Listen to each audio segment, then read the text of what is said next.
Morning, tubers. I'm going to spray a little Chevrolet orange on this piece right here. That's the piece that the fuel pump goes onto. And I believe I've got a fuel pump sitting around somewhere here. Maybe I do, maybe I don't.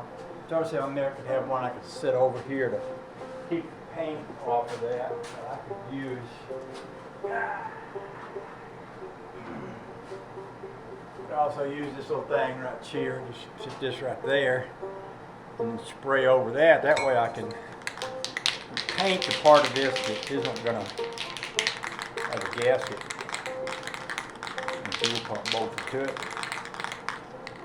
Pretty easy breezy.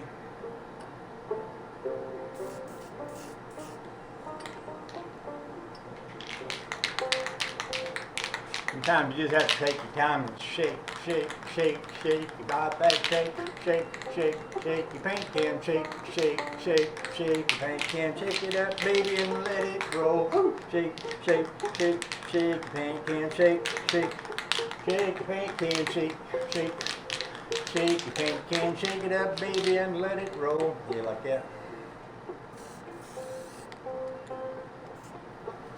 Shake it up, baby. Shake it up, baby, woo! Shake it up, baby, woo! Sometimes you have to clean the paint off of there. Come on, don't be like that. Sometimes when you squirt it upside down, you can get the paint thinner in the can to come down and go through the sprayer thing. That helps.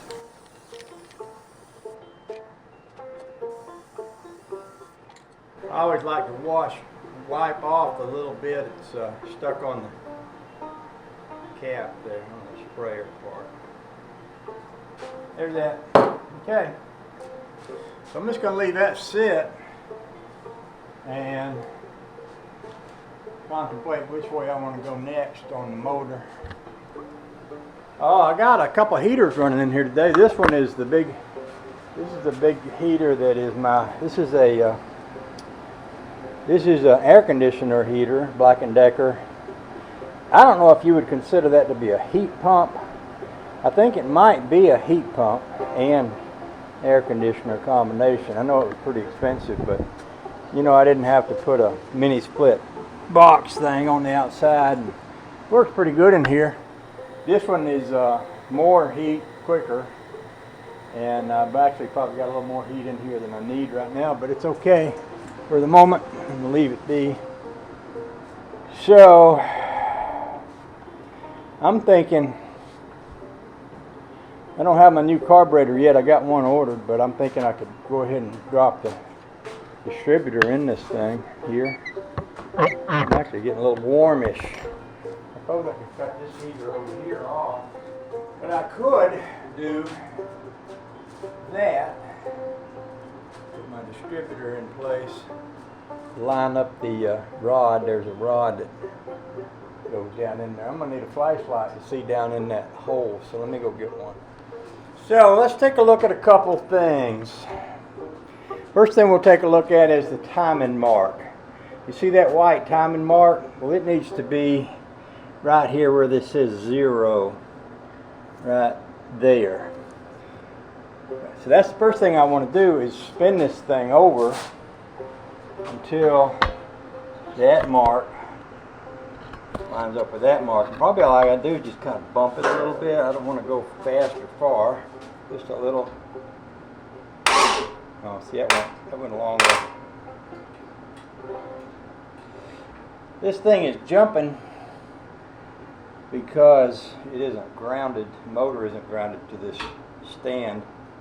I guess that's something I could do, is that, ground that to the stand. Could do that. I'll show you this. Oh, look at this. You see the sparks jumping?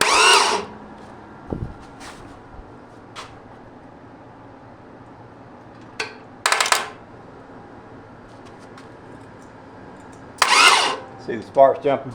That's because it isn't grounded the way it should be.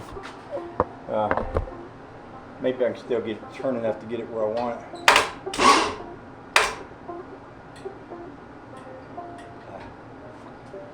We need that to ground better. Maybe I can just turn, well, I don't know. I'm going to cut y'all off while I solve this problem. I suppose what I could do is put a wrench on this. Actually, that's probably the smarter thing to do here.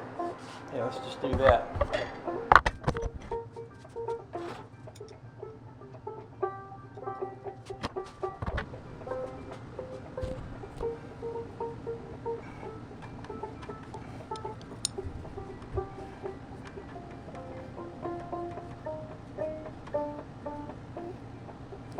Now that is just about right on top dead center. Now the second thing to look at after I get that on top dead center is where is my piston. Now my piston should be at the top on the number 1 cylinder, and on this car, on this Chevrolet, this should be the number 1 cylinder right here. In fact, I should be able to reach a little screwdriver over in there and feel the top of the piston. Now this is how hillbillies and rednecks have done it for all my life and before. See right there? Well, that's the reason you can't see. The reason you can't go no further is because you're hitting the piston right there. See over here, you're not hitting the piston, but on this one, you are. In fact, if I got that little flashlight and we just scooched down here, we shine that light in there, you can literally see the top of the piston. You can see the little grooves in the top of the piston right there. What you can also see is which direction the shaft on the oil pump is facing. If I get you lined up right, you can see there's a little thing in there. It looks almost like a screwdriver notch across the top of that, and that screwdriver notch goes in the bottom of the distributor.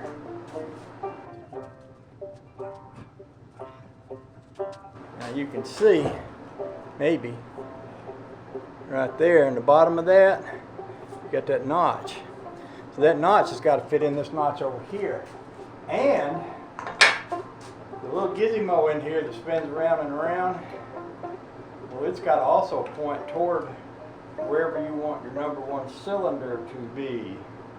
Now I'm thinking that number 1 cylinder needs to be right over in here somewhere, but I'll probably go down and look at the rat rod and determine exactly where that is. In fact, we could do that right now. Let's walk down there. We'll take a look. All I got to do is go down and trace that number 1 wire. I could bring that flashlight with me. Let's do that.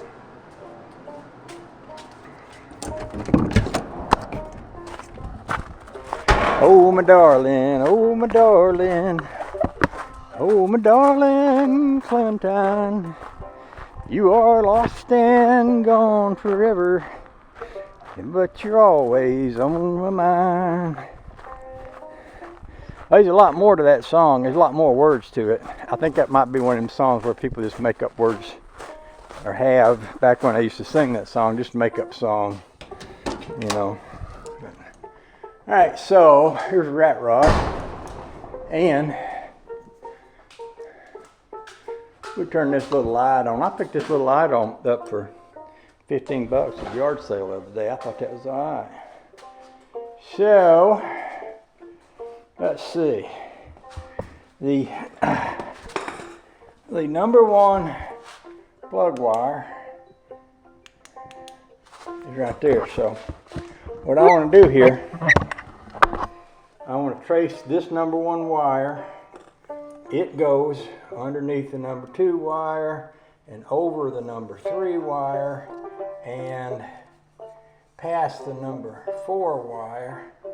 So I'm keeping my finger on it so I can tell which one it is, and it feels like it's this one here that I got my finger on. See if y'all are watching me there. You can see me. The one I got my finger on right here is the one that goes under here. Let's see if that looks right. Yeah, that's the right one. So the one that I got right here is going down under here, going through this bottom loom, and then it's coming up from there, and it goes.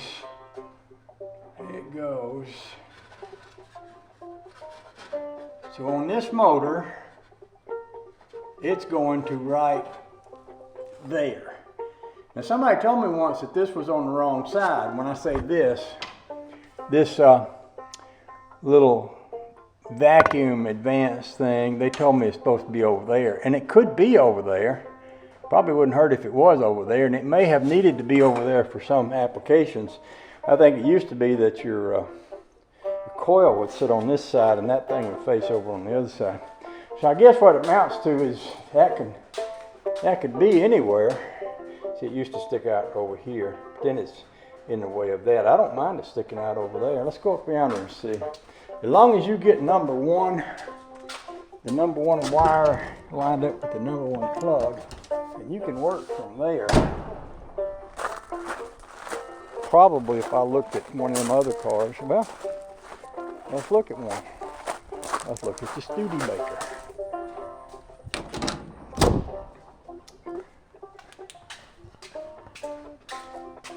So yeah, you see on the Studebaker that vacuum thing is over here. So probably one of these wires right here runs down and under and over to that number 1 plug. But I'm not going to chase it down because I know where it goes. I can determine where I want that to be. And I can turn, as long as it ain't hooked to nothing, I can turn that oil pump shaft and make it line up with my distributor. So, yeah. So there are things that can be relative, kind of like on a banjo. You can get what's called relative G. How did that door get locked? Now, how did that happen? Is it really locked? It's just stuck. That's odd. The garage trying to lock me out.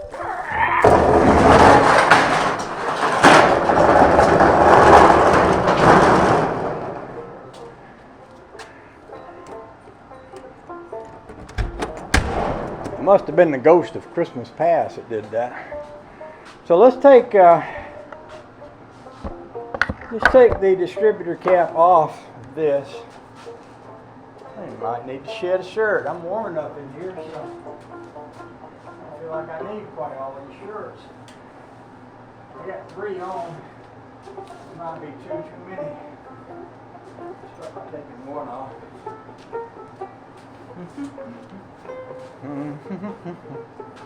So to get this distributor cap off, you see these little things right here? Well, if I push this in here, I can push that down and flip it out of the way like this.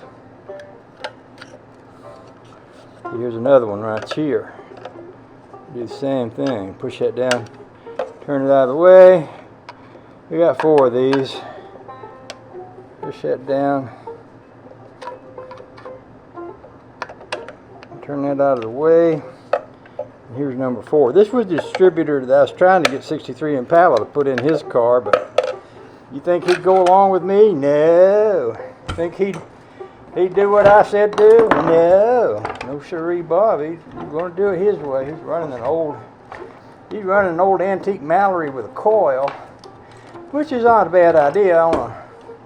You know, his car's pretty original, so he probably didn't want to run no, what do you call these, HEI? This is electric ignition system. things. He probably didn't want to run no. He probably didn't want to be too highfalutin. You know what I mean? So let's take this and walk over to the engine, and let's look down at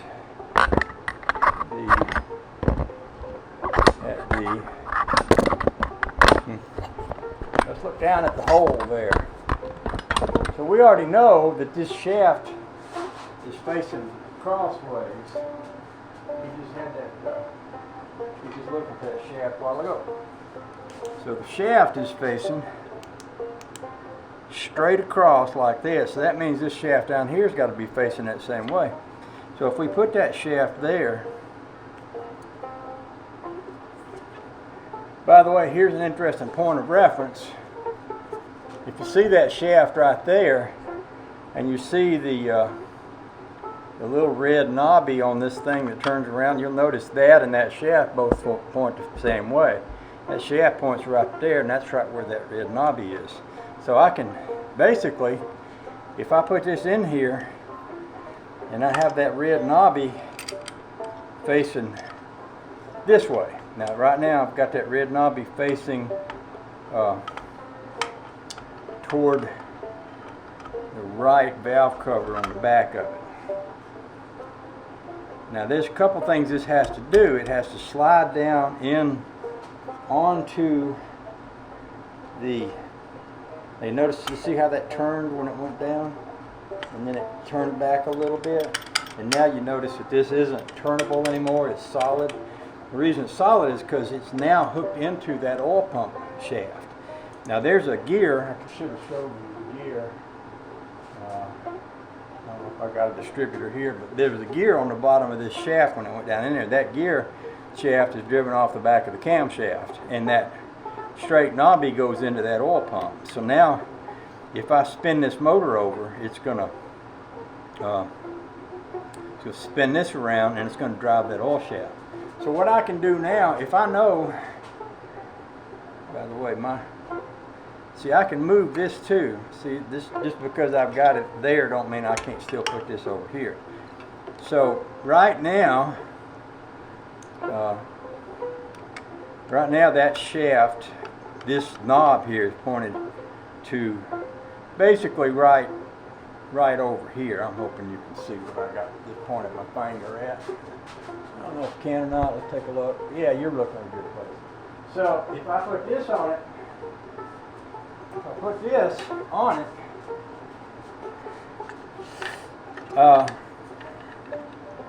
there's a notch in this thing right there.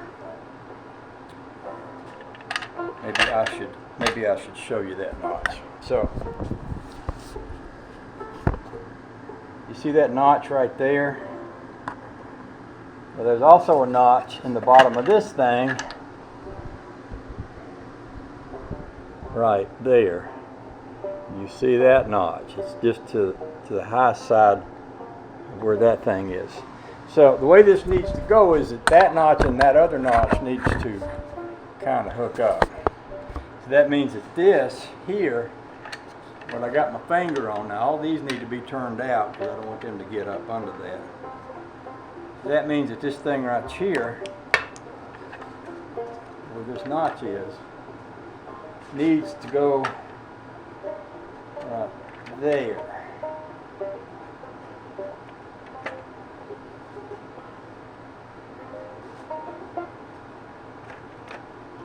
Now that's on that notch. So now I can lock that down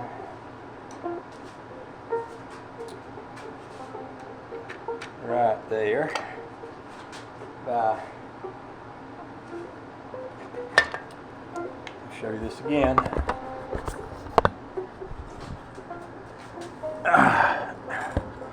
Now you see, each one of these has a little hook right here, and it has a little notch right under there. So what I'm going to do is I'm going to take a screwdriver, I'm going to put it in this up here,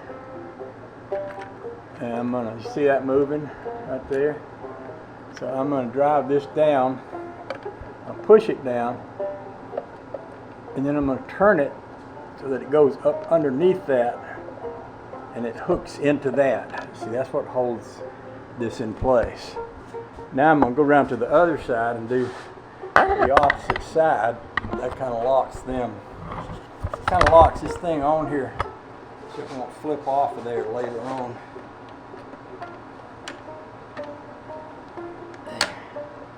And then I'm going to do these two over here.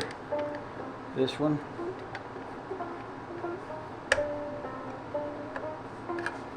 And this one.